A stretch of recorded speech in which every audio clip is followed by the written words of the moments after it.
Gene पियाजे का जन्म 9 अगस्त 1896 को हुआ था और इनकी मृत्यु 19 सितंबर 1980 को हुई थी। ये निवासी स्विट्जरलैंड के हैं। सिद्धांत दिया था इन्होंने संज्ञानात्मक विकास का सिद्धांत। संज्ञानात्मक विकास का सिद्धांत की बहुत ही भूमिका है सीडीपी में। पियाजे ने अपने सिद्धांत में निम्नलिखित बातों पर विशेष बल दिया: संप्रत्यय या बातें, नंबर 1 अनुकूलन, नंबर 2 साम्य संतुलन, नंबर 3 संरक्षण, नंबर 4 संज्ञानात्मक संरचना, नंबर 7 विकेंद्रीकरण। पियाजे के संज्ञानात्मक विकास की 4 मूल अवस्थाएं थी। नंबर 1 संवेदी पेशी अवस्था, जन्म से 2 वर्ष तक। नंबर 2 पूर्व संक्रियात्मक अवस्था, नंबर 2 पूर्व संक्रियात्मक अवस्था 2 वर्ष से 7 वर्ष तक। नंबर 3 स्थूल मूर्त संक्रियात्मक अवस्था 7 से 11 वर्ष तक। औपचारिक संक्रियात्मक मूल अवस्था 11 से 15 वर्ष तक।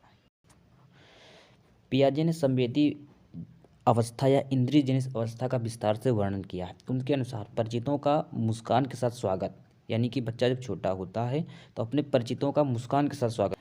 बच्चा अपने ज्ञानेंद्रियों की सहायता से वस्तुओं को देखकर, उन्हें छूकर व उनकी गंध के द्वारा वह उनको चख कर या खा कर उनका ज्ञान ग्रहण करता है और वह स्थायित्व गुण देता है, स्थायित्व का गुण देता है।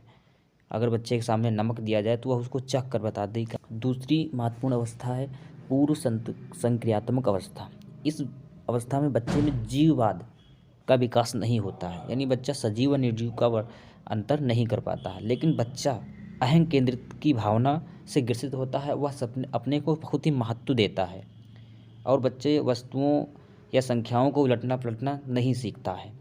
यह अवस्था बच्चे में अहं केंद्र की भावना विकसित करती है।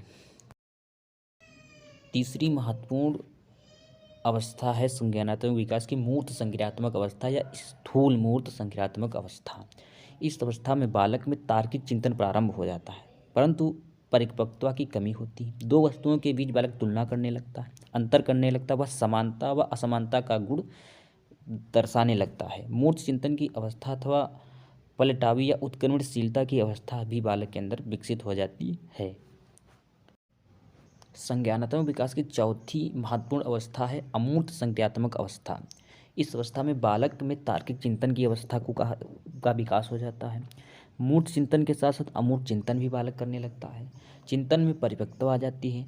मानसिक योग्यताओं में बालक का पूर्ण विकास हो जाता है और बालक में निगमनात्मक तर्कणा भी विकसित हो जाती है और बालक में आगमनात्मक तर्कणा, भाषा, संप्रेषण योग्यता का विकास हो जाता है। मुद्रा, भार, दूरी, ऊंचाई आदि को समझने लगता है और भार को भी समझने लगता है। बालक के अंदर स्कीमा का विकास हो जाता है, जिससे वातावरण द्वारा अर्जित संपूर्ण ज्ञान का संगठन ही स्कीमा कहलाता है। स्कीमा शरीर द्वारा की जाने वाली गतिविधियों जो दिमाग से जुड़ी होती हैं स्कीमा कहलाता है।